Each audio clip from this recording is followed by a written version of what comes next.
থাকতে চাই, কেউ কষ্টে থাকতে চাই না। কারণ মানুষ সুখের কাঙ্গাল, সবাই সুখের প্রত্যাশী।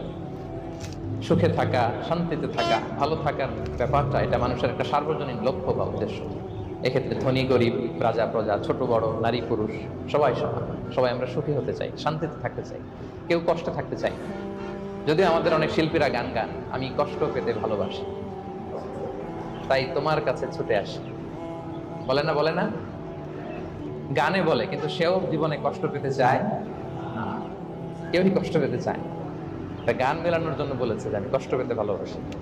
তো আসলেই কেউই কষ্টে থাকতে চায় না, সবাই আমরা সুখী হতে চাই। কি হতে চাই? কেউই কষ্টে থাকতে চাই না।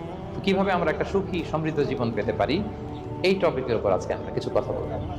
কোরআন আমাদেরকে কি গাইডলাইন দিয়েছে, ইসলাম আমাদেরকে কি জানিয়েছে, কিভাবে চললে আমরা এই পৃথিবীতে সুখী থাকতে পারি এবং জান্নাতেও আনন্দে থাকতে পারি, এটা জানার দরকার আছে না নাই? বলে সুখ